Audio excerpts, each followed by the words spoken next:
Hello everybody and welcome back to our continuing Frosthaven guide series here on 89 Games. Today we're talking about the Deathwalker, which is the second of the starting characters we'll be talking about. This is the other character I'm actually using in my playthrough, or I was. She just retired actually. I played her up to level 3, got her retirement goal and moved on to a new character.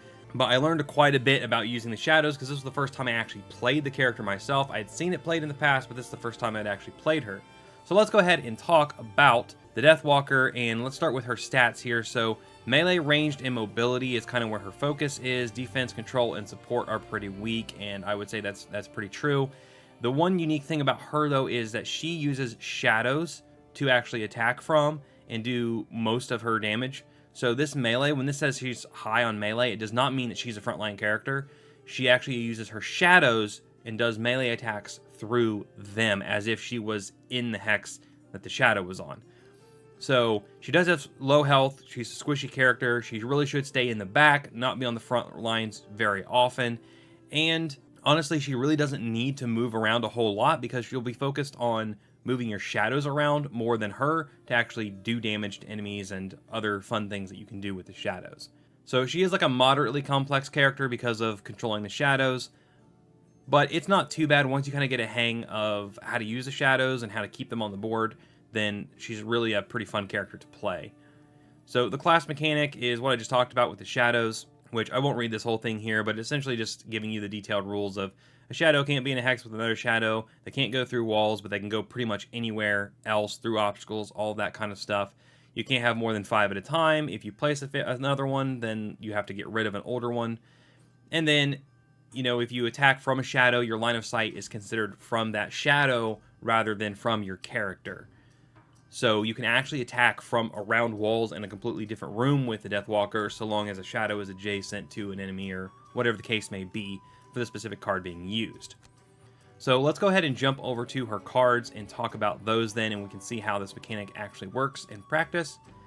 So starting out with Anger of the Dead here, it is an attack 2, range 2, and you can remove an amount of shadows within range 3, and then you get increased attack, range, pierce, and experience based on how many shadows you removed. So if you're standing in a bunch of your shadows, you could remove, say, 3 shadows, then this becomes attack 5 with range 5, pierce 3, and 3 experience. So that's a really powerful card in the right situation, but it does consume the shadows, and we'll see that consuming shadows is not something you want to do very often because it can be really hard to get more shadows out on the board. So you have to be careful about consuming shadows. Make sure that if you do it, it's actually worth it. And then the bottom of this one is a wound all enemies on a hex with a shadow, and then whenever an enemy enters a hex with a shadow, they would also gain wound. So this is good if you can put your shadows under a bunch of enemies. You can just give them a free wound without having to do anything else or risk your character. And you can also kind of put it in their path so they get wounded. So it's decent, but it can be kind of hard to set up because you do have to kind of plan to move shadows under enemies to make that actually work. The next one is Black Barrage, which is an attack 2 at range 4. Now, granted, remember that these attacks are actually coming from your character. If it doesn't specifically say that you attack as if occupying the shadow of the hex, or of the hex of the shadow, then this is considered from your character. So this you would have to have line of sight on just like a normal ranged attack. Same thing here. So it's an attack 2 at range 4, but if you have darkness, it's 3 with range 5 and an experience point, which this is actually a pretty decent little attack to have and use, especially when you don't have anything else going on. You can use something. If you got darkness activated from the previous turn, attack 3 at range 5 is good. Plus it gives you an XP. That's a good attack because you can do that from 4 or 5 hexes away in safety. The bottom though is arguably more useful because it moves all your shadows. That's what this emblem here is. Moves all your shadows up to 2 hexes.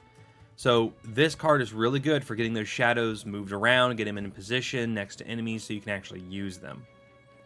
And you'll notice that a lot of your move shadow cards, the abilities, are on the bottom of cards.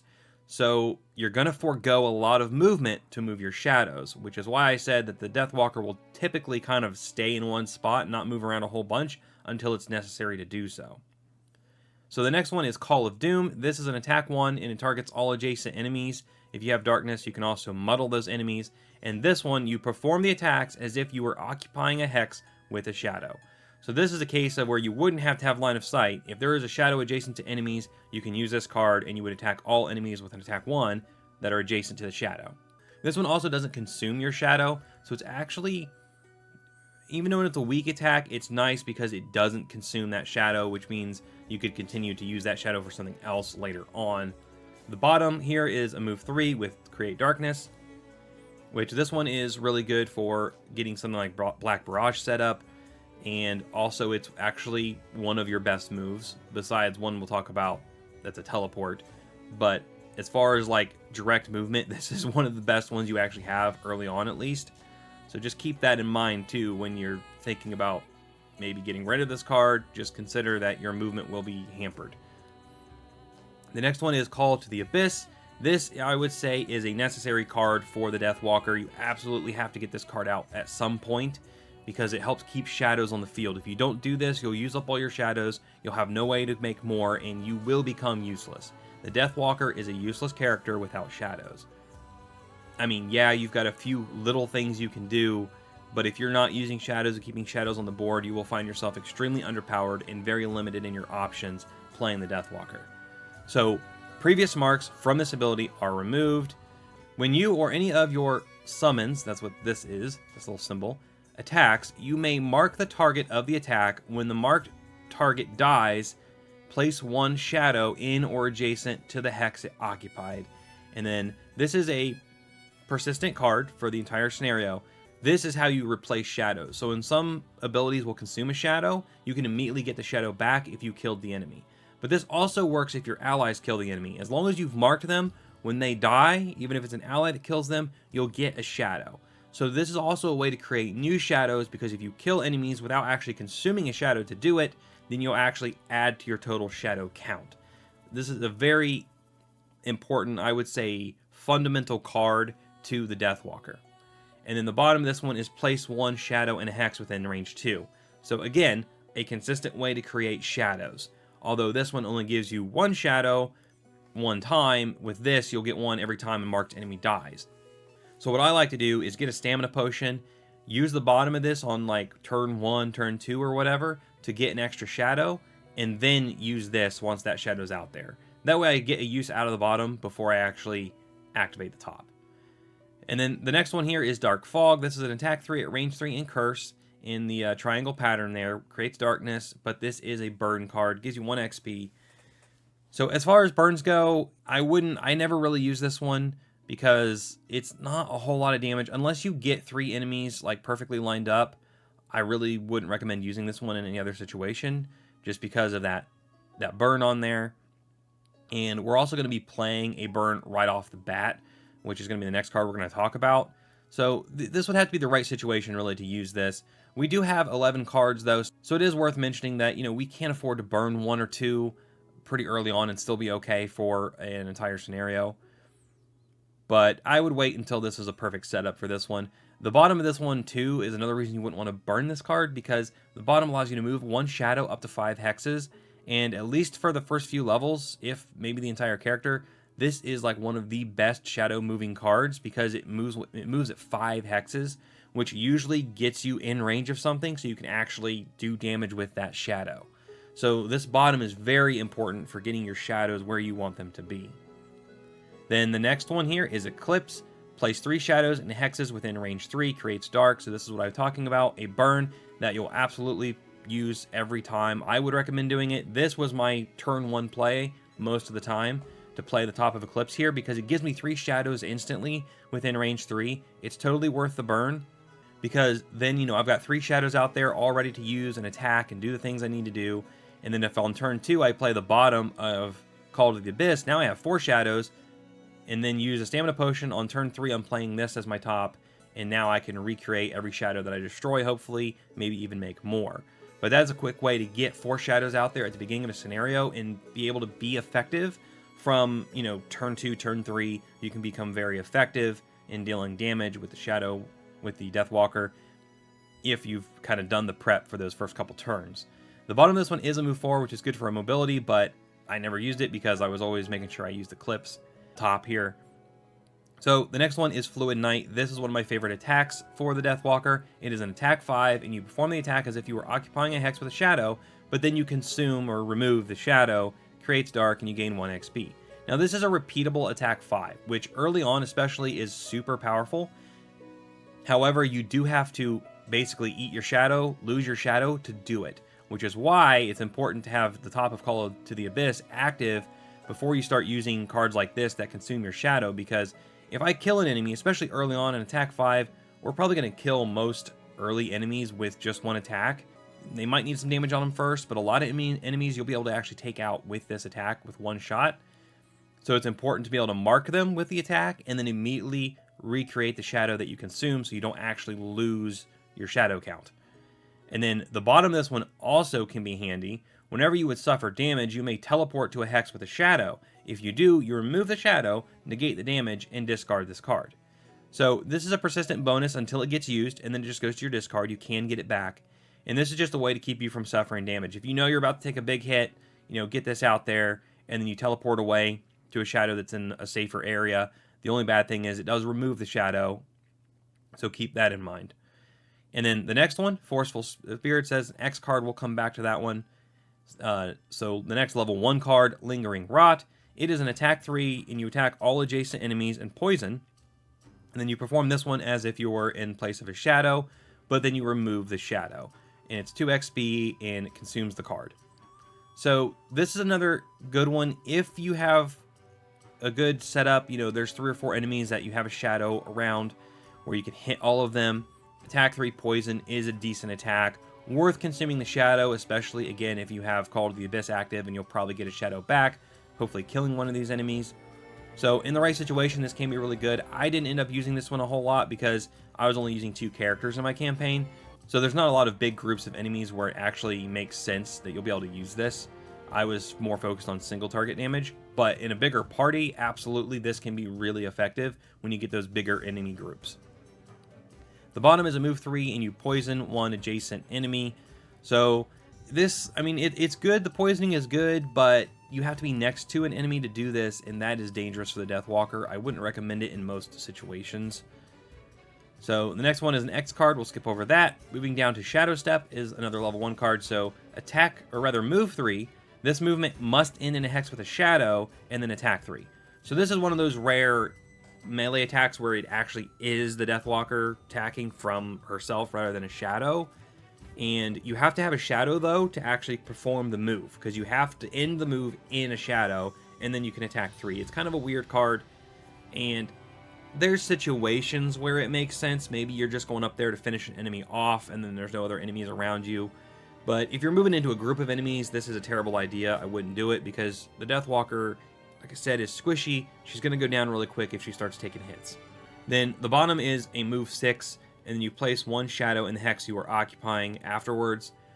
Or you could skip the move and just place a shadow where you are, but this is a burn, and I really don't think that this burn just to create 1 shadow is really worth it when you can use, Eclipse to create 3, use the bottom of Call of the Abyss, make 4, and by then, once you have 4 shadows out there, you're going to end up killing an enemy without using a shadow at some point, and I did pretty good in my playthrough of being able to have 4 to 5 shadows out there almost all the time. So I don't really see a necessity in using the bottom this one unless you really just want that big move. It does bear saying for the top, though, that this move part is actually pretty good for helping your mobility, because if you do have a shadow 3 spaces away from you, you could move 3 and then use another bottom to actually move another 2 or 3 or whatever. So if anything, this top of Shadow Step is probably better for the mobility than the actual attack. So then the next one here is Strength of the Abyss. It is an attack X plus 1, where X is the number of shadows on the field. So this is a melee attack coming from your Deathwalker, so you have to be in direct contact with the enemy. However, if you have 5 shadows, this is an attack 6. There could be a play in a situation where it might make sense to use this, but again, you have to be careful because you'd be in melee range. I personally didn't use this card because I can do attack 5 from a shadow with Fluid Knight, and I get an XP point for it, as opposed to this one. Now, it doesn't consume a shadow, so that's the advantage of it. But again, if I'm recreating shadows as I kill enemies, then it's much safer and easier just to use Fluid Knight than to try and use Strength of the Abyss, in my opinion. The bottom is, once during each of your move or attack abilities, you may remove a shadow within 3 to gain an experience point and add +2 to a move or +2 damage to one of your attacks. This is persistent. However, this is going to eat through your shadows like crazy. It's once per remove or attack you can do this and remove a shadow within range 3, but we're getting 2 move, which isn't that important for the Deathwalker most of the time, or 2 attack, which, yeah, that's nice, but I don't know. I think I'd rather consume my shadows to do other things than have this active. I don't like the idea of consuming too many shadows too quickly, because again, you'll make yourself a lot weaker. So I never used the bottom of this one either.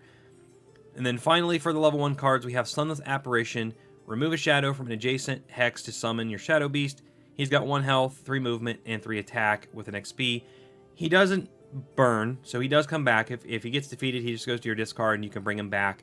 You do have to consume a shadow, though, to actually call him in. And, he's probably good for 1 or 2 attacks before he goes out, depending on your party and everybody's initiative and things like that. And honestly, in a bigger group, he would probably last longer because there'd be other targets being targeted before he was. In a smaller group, I feel like he'd go down too quickly. I didn't use him because, again, I'm only playing with 2 characters, and I think he just would have got taken out pretty quickly every time. However, the bottom is pretty nice. The bottom is a loot one, which is always nice with Frosthaven. It's good to grab that loot. But the bottom part of this bottom card is teleport to a hex with a shadow. And this doesn't consume the shadow either. So this is where you get your movement from as the Deathwalker. Don't worry about your move 3s and your move 4s too much. If you've been doing a good job of moving your shadows and keeping them in the fight, and you're 7 or 8 spaces away from where the fight's going on, that's fine. Once the enemies are cleared out and it's safe to move up, use the bottom of Sunless Apparition, teleport, boom, you're instantly caught up to where everyone else is. A scenario where you have to escape. You can leave Deathwalker at the start of the scenario. As long as there's not new enemies being summoned and she's safe back there, leave her in the back of the scenario, just keep moving a shadow up, move a shadow on the escape hex, teleport across the entire map, and boom, you're done. This is an awesome card. And then finally, we'll move on to the X cards. So let's go ahead and talk about Wave of Anguish since we're right here. For each shadow on the field, at the start of this action, you perform attack 3, perform each attack as if you were occupying a hex with a shadow, you gain XP, the card burns. This is one I did use a couple of times. This one is really useful because it allows you to attack 3 from every single shadow you have. It doesn't consume those shadows, it just consumes the card. When it comes to dealing out a lot of burst damage, this is a great way to do it because for one thing, you could surround a boss with 5 shadows and attack him 5 different times for an attack 3 from those shadows. So if you think about that, that's really, really powerful for this card. It'd be like, 15 attack on him. Or the other option is if you have objectives. One way I used it was I had objectives I had to destroy, and they're spread all across the map. I get my shadows spread out so I can attack 2 or 3 of them at once. And then the same thing for enemies. You could attack 3 or 4 different enemies. This is a really good card if you can set your shadows up right to use it to its highest effectiveness. You'd want to use basically every shadow you have on the field before you'd want to burn this card. At least 3 shadows, I would say. But, if you've got 5, try to be able to attack from every single shadow when you use this. And then finally, the bottom of this one, move 2, move all shadows up to 1. So this one's nice because you get to move and move your shadows both at the same time, but it is only on move 1 to your shadows, which every little bit does count when you're trying to keep your shadows in the fight, but this is a very slow roll. Sometimes it can be good, though, if you just need to adjust positioning of your shadows to be able to move and get more enemies with them. So then let's find one of the other X cards. Rest in the Shade was another one. It's a heal 2. You target all allies on hexes with a shadow and yourself, and it activates darkness. So this is like the one heal card we have in the beginning as the Deathwalker, and it's not great. It's only a heal 2, but you can heal all your allies with it too if you have shadows under them. So it's maybe useful in a bigger group. I think with only 2 characters, it really wasn't that useful to have. I didn't use it. The bottom, you get to move all shadows up to 6 hexes, though. So this does consume the card, but this is an excellent way to move all your shadows up and get them in the fight. If we were to take this card, I would say take it for this bottom so that you can move all your shadows 6 hexes. That's a lot of movement. The only bad thing is you would burn the card. And then finally, Forceful Spirits is the last one here. It is an attack 2, target 2 at range 2. If you have darkness, it becomes attack 3, and then you gain 1 XP. So, attack 3 on 2 targets, that's pretty good. The only bad thing is it is only range 2, so you'd have to be pretty close to do this one. And then the bottom is teleport to a hex with a shadow or adjacent to a shadow. So this is another good card, just like Sunless Apparition's bottom. You can teleport to a shadow or even adjacent to one in this case, so it might actually be better. So looking back now at this one, I probably should have took this one when I was playing, because I would have used this bottom and occasionally used this top, since I never used the top of Sunless Apparition. So I probably made a mistake in my playthrough there. I think I might recommend actually taking this card over Sunless Apparition if you're only playing with, a team of 2 characters. And then I did use Wave of Anguish, and I think I took out something like probably Strength of the Abyss to use Wave of Anguish when I was playing through. Okay, so that covers all of the level 1 cards. Let's go ahead and look at our leveled cards now. So at level 2, we pick up Restless Spirits or Deepening Despair. Restless Spirits is an attack 3 and curse, and if you're on a hex with a shadow, you can remove it to add 3 more attack and an experience point. And then the bottom is a move 1 shadow up to 4 hexes, and then if the moved shadow is in the same hex as an enemy, the enemy suffers 3 damage, remove the shadow, and gain 1 XP. This one is bad because it's a melee attack. Now, again, depending on your team makeup, and if you can make sure that you're not going to be targeted, this could be really good, because if you got the shadow to consume, if you're standing on it, then, attack 6, curse, experience point, reusable, that actually is pretty strong. It's just dangerous because you would be on the front line. The bottom with a move 1 hex up to 1 shadow up to 4 is really good, and then you can also consume the shadow if you want to actually make the enemy suffer 3 damage and gain an experience point. So if you're doing this on a marked enemy and you're going to get the shadow back, then this actually is a pretty good idea. And then the other one is Deepening Despair. It's an attack 4, target 1 enemy at range 2, adjacent to at least 2 shadows, consume, and then it creates darkness. And then the bottom is, you and all allies may treat each hex with a shadow as being adjacent to each other hex with a shadow during move abilities this round. Move 3, gain XP, and then of course the card burns at the end of the round though. So this one is great for a ranged attack, because if you have an enemy adjacent to at least 2 shadows, which you can make that happen fairly easy if you plan on it. Attack 4, and the big thing here is that this is at any range. Any range adjacent to at least 2 shadows. So as long as you have line of sight on the enemy, you can attack them from range 8, 9, 10. It does not matter. You just have to have a line of sight. Because this attack is coming from the Deathwalker, not from a shadow. So from the Deathwalker to the enemy, you have to have line of sight, but it's any range. So this is actually a pretty useful and pretty flexible card. And then the bottom, though, I never really use this one because it's burns, and I really just don't think it's worth it. Like, yeah, your allies can basically teleport through shadows with this one, and you can too. But I never really found a situation where that really made a lot of sense to actually do. So it's a cool ability to have, but its practicality is kind of limited. So out of these 2 cards when I was playing, I actually took Deepening Despair because of this top with this, infinite range attack 4 card. It was kind of a hard decision though, because the bottom of this one's really good if you're using your shadows well. But I decided to use this one because it didn't require consuming any shadows. So then at level 3, we have Deadbolt and Ritual Sacrifice. Deadbolt is an attack 3 at range 4. With darkness, it also curses and gives you XP. And then the bottom is move all shadows up 3 hexes. That one's really powerful. The other one, Ritual Sacrifice, is an attack 3, plus 1 attack for each shadow in or adjacent to the hex occupied by the target. And then the bottom, remove any number of shadows within 3. For each shadow removed, you gain XP, and you grant 1 ally or yourself shield 1, move 2, and then creates darkness, and this is active for the round. Out of these 2, there's definitely a theme here of a melee card and a ranged card. So there probably is an argument for a high risk, high reward melee build for the Deathwalker. I've never done that, but if you have, let me know how that went, if you've tried a melee build with her. But I really focused on shadows and ranged when I played her. This is the one that I took when I was playing. A range 3 or attack 3 at range 4 attack is a decent, nice attack just to have.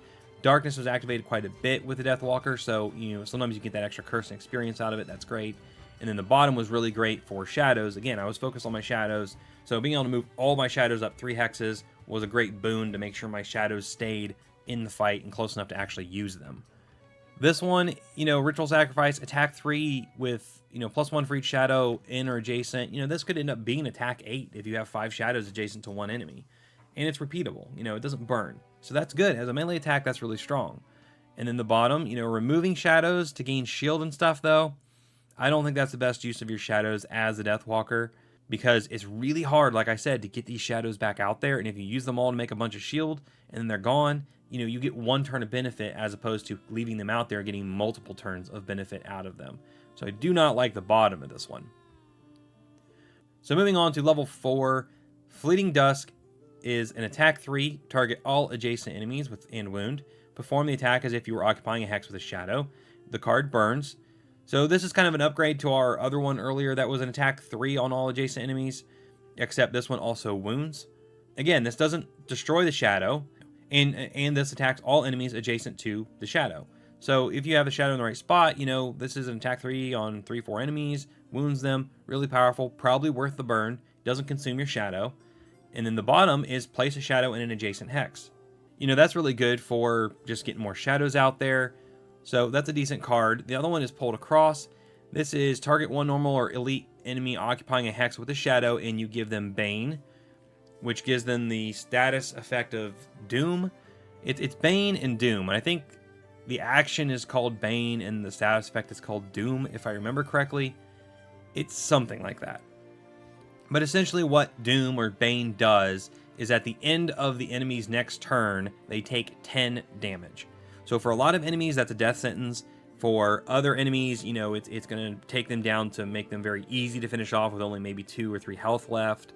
This is really good. Now, it does burn, but, you know, the amount of damage you're doing with this is really strong. It's probably worth the burn, especially if we're talking like a boss fight, and maybe someone else was able to brittle that boss. That means the damage would actually be 20 from this.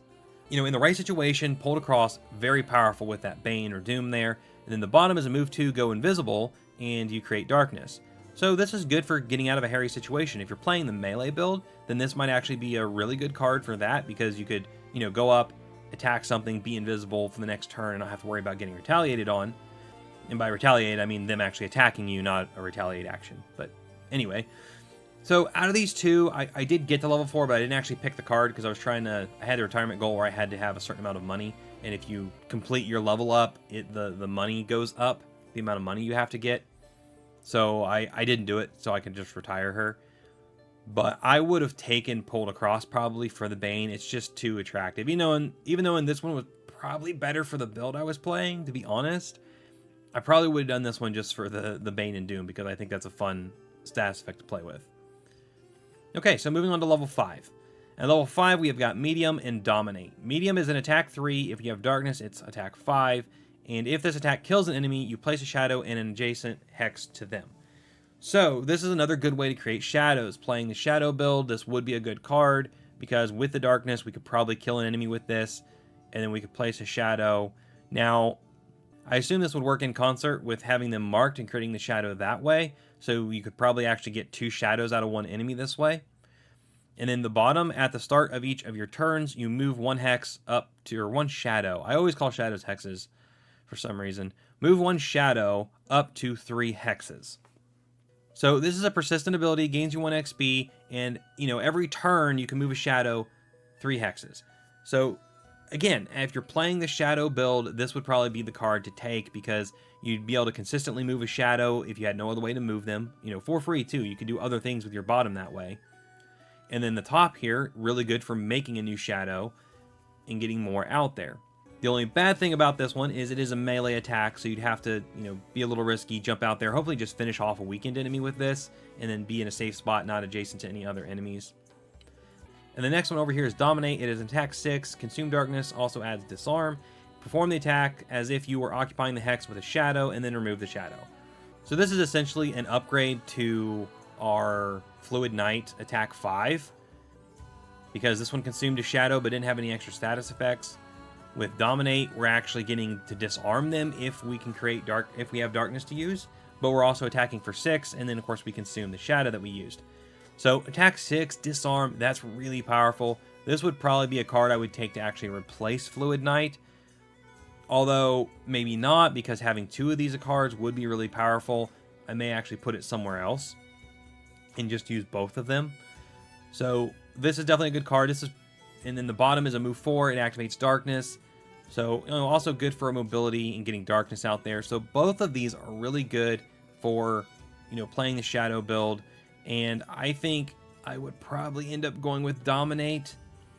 just because I was okay with moving my shadows around and keeping shadows in the fight. I didn't have too much trouble, so I don't see needing to do this bottom over here, but it would be helpful. It would make things a little bit easier.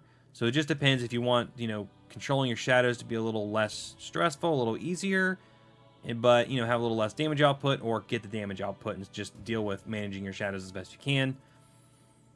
So moving on to level 6, we're going to find the Night Takes Shape, and then Vengeful Storm. So these start to get interesting. So the Night Takes Shape is remove 2 shadows from adjacent hexes to a summon, and then you summon the Shadow Horror, which is, essentially an upgrade to your Shadow Beast, but he had to eat 2 other shadows to do it. So you have to use a shadow to make your summons, your Shadow Beast, and then you have to use 2 more shadows to make this guy. But this guy has health at 5, he moves 3, he attacks for 3, and attacks targeting him gain disadvantage. And then he's also not a burn, he does come back. So, if you want to play a summons game and use this guy, it's not a bad idea as long as you have a way to make sure you can create 3 shadows again to get this guy back after he gets defeated. But this is a pretty cool summons. I could see an argument for a build, like a niche build, playing towards a summons for the Deathwalker using this guy. It would be a lot of eggs in one basket. I don't know if it would be the best idea. I think it would be fun. I don't know if it would be the most effective. The bottom is a move 1 shadow up to 3 hexes to an unoccupied hex. Teleport to the hex with the chosen shadow, then remove the shadow and gain XP, and then you can attack 3. So this is kind of like our shadow step where we could move 3 to a shadow and attack 3, except in this case, we're moving a shadow 3 hexes and then teleporting to that shadow, and then we can attack from where we teleport to, although we do consume the shadow when we do this. So again, a card that I don't know, I wouldn't use this regularly. It would be a situational kind of card because it does consume the shadow, and then we wouldn't necessarily want to be getting in melee range. It just depends, again, if we're going to finish off an enemy or whatever the case may be. Vengeful Storm, the other card, attack 3 at range 4, remove any number of shadows within range 3, and for each one removed, you add 1 target and XP. So this is kind of like our other card where we could attack for 2, and then we could add damage and stuff from shadows being consumed. But in this case, we actually consume the shadows within range 3 to add target, so we could potentially make this target 5. Or actually target 6, because it says +1 target, which means it's +1 to the target it already has. So I think it would actually be like target 6, attack 3, range 4. Doesn't burn, but it does use up all our shadows if we did that. So, again, an argument for kind of a situational type of card there. The bottom is stun and wound all at range 1. Perform this ability as if you were occupying a hex with a shadow. It does burn, but, we get to stun and wound a bunch of enemies if we do this right. So I could see a situation where this would make sense to burn this card. But again, it'd have to be, 3-4 enemies at least before we'd want to use it, probably. So when it comes to level 6 cards here, I honestly don't know if I would take either of these cards with the way I was playing, because I probably wouldn't want to consume shadows to do this. Although, if we have a way to make more shadows, then this wouldn't be so bad. So if I had to pick between the two, I'd probably go Vengeful Storm with the way I was playing. Just because another range attack is good. Plus, we can add targets. And, if we don't want to consume shadows, we don't have to. This still is an attack 3 at range 4. So it's still useful if we got nothing else going on, we got no shadows to use. We can still do some damage with this. And then, of course, everything applies like I talked about the bottom here. And 18 initiative, nice for going fast. Okay, level 7. Proliferation of the Abyss and Hungry Grasps. Proliferation of the Abyss is consume darkness, place 1 shadow in an adjacent hex. Whenever you or an ally would suffer damage, you may remove a shadow within 1 hex to gain an experience, discard this card, and negate the damage. So, it's a persistent card. You get to create a shadow with it if you have darkness, which is the only time I'd probably recommend using it.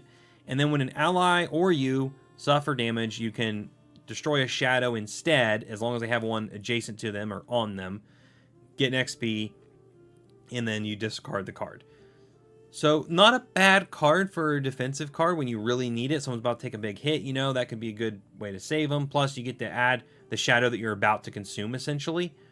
And then the bottom is a move 2. If you have darkness, it's a move 4. And then you can move 2 shadows up to 4 hexes. So this is really good for both your mobility and shadow mobility. Hungry Grasps. For up to 2 shadows, perform attack 3, range 2, pull 2. Perform each attack as if you were occupying the hex with the shadow. So here's a rare case of a ranged attack that you can actually do from a shadow. And then you pull them to the shadow. And you can do this from 2 different shadows as well. So, this is essentially attack 3, target 2, range 2, pull 2. So a decent attack there. And then if you have the shadows, you pull them to a shadow, now you'll be able to do other damage to them. It's a way to bring the enemy to your shadow rather than your shadow having to go to the enemy, essentially. And then the bottom is for each shadow, perform a heal 3, range 1, and bless. Perform each heal as if you were occupying the hex with a shadow. It's a burn. But as a team heal, if you're playing with a big team and you have your team, surrounded by shadows, this could be a bunch of heals because for each shadow. So you could heal 1 ally with 3 shadows. That'd be a heal 9 plus 3 blesses. So really powerful heal there in a situation where it makes sense. You got a lot of allies to heal because it does burn. So out of these two, playing the shadow build, I would probably have to go with Proliferation of the Abyss because of this bottom. Being able to move 2, maybe even 4, and then also move 2 of my shadows 4 hexes is really, really useful for keeping those shadows where they need to be. So I would probably have to go with this one. And also this top would come in handy in a pinch every once in a while. And then moving on to level 8, Lashing Tendrils and Frozen in Fear. Lashing Tendrils, you and all allies gain Retaliate 2, range 2 while occupying hexes with shadows. This is persistent, and you gain 2 XP when you play it. So this is good if you can keep shadows under your allies. Everyone having Retaliate 2 at range 2 is actually really, really powerful. But you would, again, have to keep moving your shadows to keep them under allies. And then, of course, you'd be able to attack from the shadows as well. So not a bad card if you want to play it that way. The bottom is move 2 shadows up to 3 hexes, and then an adjacent enemy to both moved shadows suffers 3 damage. If you have darkness, it's 5. And this doesn't burn your shadows. So I really like this one because I get to move 2 shadows, 3 hexes, and if I can move them both adjacent to an enemy, I can do 5 damage to that enemy for free, essentially, as long as I have darkness. And even if I don't have darkness, it's still 3. That's a pretty powerful card. And then Frozen in Fear here. The top of this one is an Immobilize, all at range 1. Perform this ability as if you're occupying a hex with a shadow. And then all enemies that have Immobilize suffer 1 damage. If you have darkness, then it's 2 damage. So again, it's a similar thing to the bottom of Lashing Tendrils over here, except in this case, you immobilize all those enemies around a single shadow, and then after being immobilized, they would all suffer damage, hopefully 2 if you have darkness. So this one's good for, giving some control, making sure those enemies can't move is good, and then if you can make them suffer, all of them suffer 2 damage, really good. So it's more of this is a single target suffer damage attack, this is a multi-target suffer damage attack, essentially. You also gain 1 XP for this one, though. And then the bottom of this one is place 2 shadows in adjacent hexes, move all shadows up to 5. And then it creates darkness. This does get consumed. It's a burn card. You gain 1 XP. As far as being able to get shadows, though, being able to burn a card to make 2 shadows, just like we burn Eclipse to make 3 shadows, this one makes 2. They have to be adjacent to you, though. But then you also get to move all of your shadows up to 5 hexes. So I could see this being a useful card. This wouldn't be one you would use early on, probably. You'd probably maybe wait to the second room or something. Then you would burn this to replace a couple shadows maybe you weren't able to get back earlier.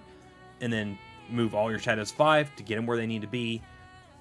So you can be effective faster. Because one issue you do run into with the Deathwalker is sometimes you're really effective in the first room because you can get a lot of shadows out there quickly and do damage.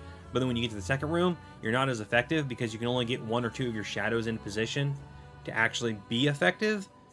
And then the rest of your shadows are kind of lagging behind trying to catch up. And then maybe they catch up towards the end of the room. They help out. So the farther into a map you go, you can become less effective because you're trying to move your shadows up. So having a way to kind of just, plop 2 shadows back up where they need to be and move them real quick, I could see that being useful. So out of these 2 cards, which one would I pick? Honestly, it's kind of a crapshoot. It would depend on what my experience was at this point and what I was having an issue with. Just like off the top of my head, looking at them, I think I like Frozen in Fear because of this bottom for the reasons I just explained. And then finally at level 9, we've got When Your Time Comes and Black Lance. So when your time comes, mark an enemy within range 4, then that enemy when that enemy dies, all enemies adjacent to it suffer 4 damage, and then you attack 2, range 4, and curse, create darkness, all within the same card. Now this is a persistent card, so this would stay out there rather than being discarded right away until this top happened.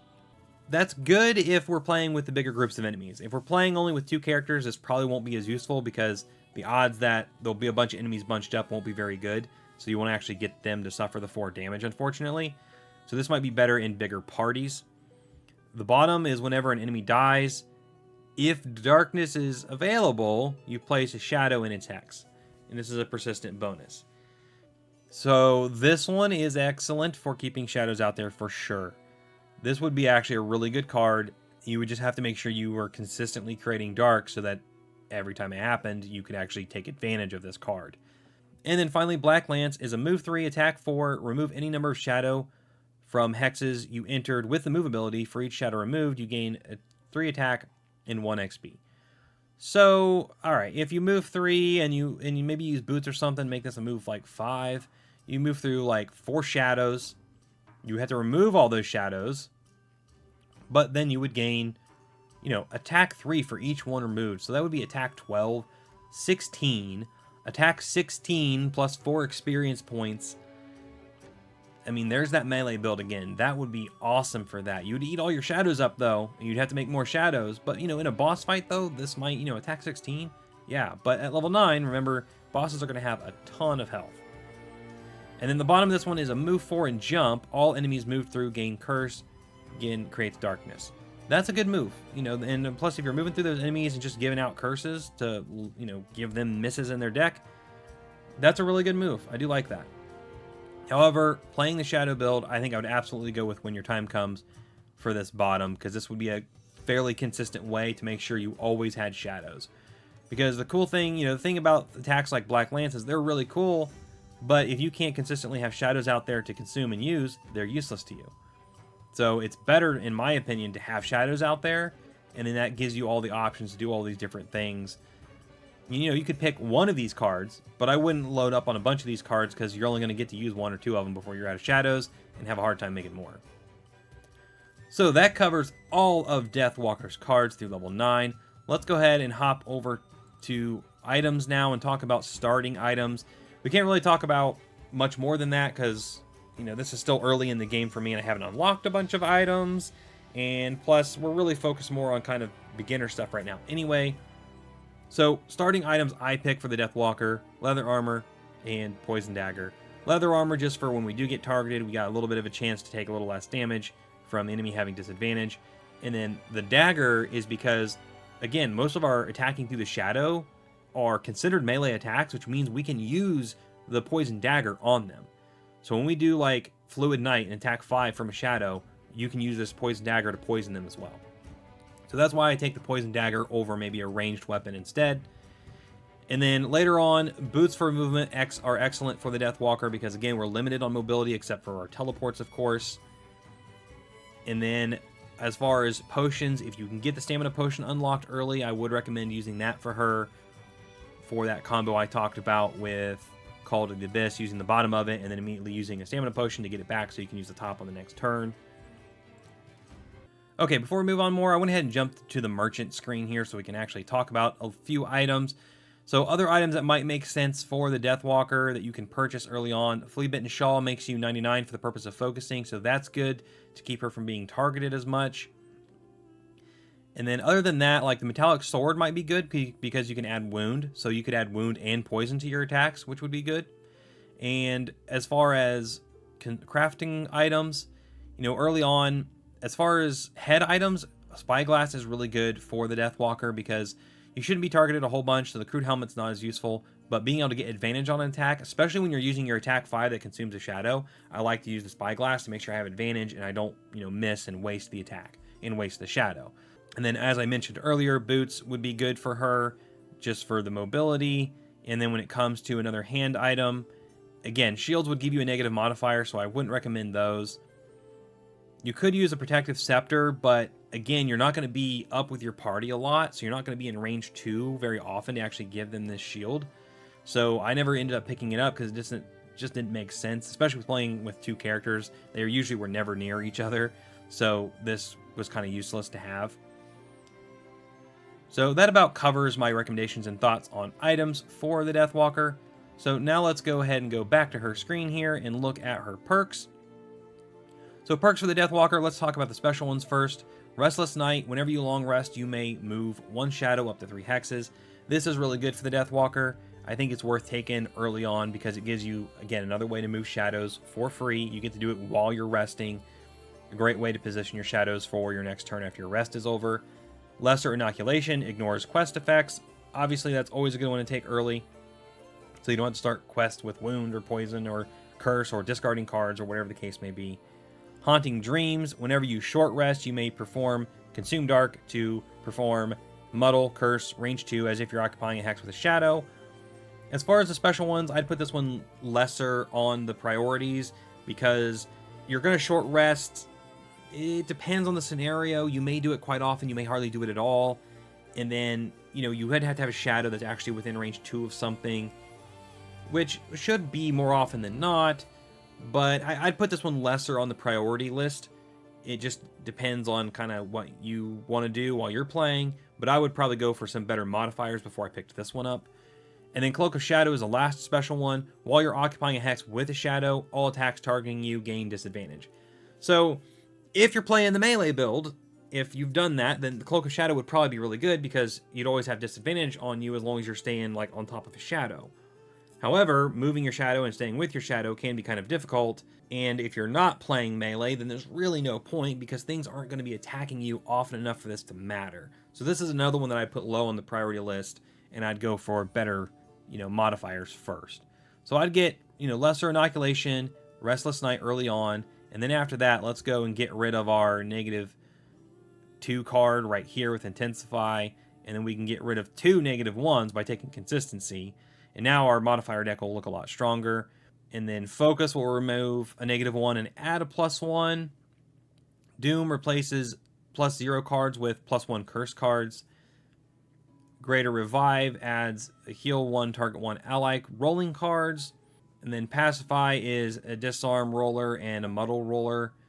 And Penumbra is 2+2 to create dark cards. So when it comes right down to it, like I said, Restless Night, Lesser Inoculation, and then I would just, probably to keep it simple, keep it straightforward, get rid of the -1s. Either remove your 2 -1 cards or get rid of your -2 card. And then after that, what was a Focus for your -1s. And then once you've done that, it's kind of whatever you want to do. If you want the curses with the +1s, that's great. It also gets rid of zeros, giving you higher damage overall.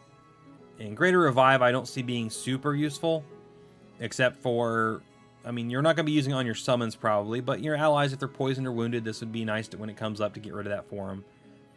And then, having a rolling disarm is good, but these are later on. I would focus on getting rid of those -1s first.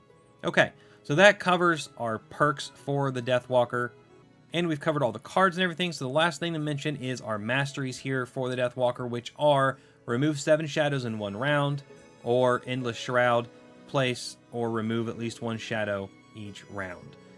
So both of these are difficult, and I did not complete either of these when I was playing the Deathwalker. When we played on the board game version, I do believe the party member that was playing Deathwalker, we did get one of these for her. I don't remember which one it was, but we just went and played like one of the beginning scenarios specifically to get the mastery, which is what I recommend. If you've got the time, I would recommend when you're going for masteries, pick a character's mastery, go to a scenario that's not as tough that you've already played through, replay the scenario, focused on only getting the mastery, not worried about anything else.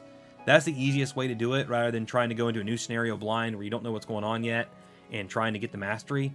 That can be really hard because sometimes unexpected things come up that will just completely ruin your run to get the mastery halfway through the scenario.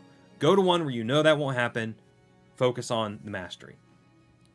So removing 7 in 1 round would be really hard because you actually have to create 2 more shadows. You'd have to have 5 out there and somehow create 2 more. So I could see this being a lot easier to do at higher levels because we had some of those cards where we could create more shadows and stuff. So higher level, you probably want to wait for a higher level to try and go for that one. Place or remove at least one shadow each round is probably possible at lower levels, but you would kind of have to build your deck specifically to do that. And again, play a scenario specifically to get that perk. Okay, and that covers the Deathwalker in her entirety. Hopefully you're able to learn something. If you've got some tips and strategies for how to use the Deathwalker, please feel free to comment and leave them below. I always like to hear how other people play her, because sometimes I don't play the most optimally, and there's other ideas out there, or in some cases it's not about optimization as much as just there's different ways to play all of these characters, which is what makes it so much fun to build them and discuss builds with other people. Remember to like, subscribe, all that YouTube stuff. If you did enjoy the video, you can continue watching the series down here with this video here on the Drifter. And thank you so much for watching. Have a great day, and keep on gaming.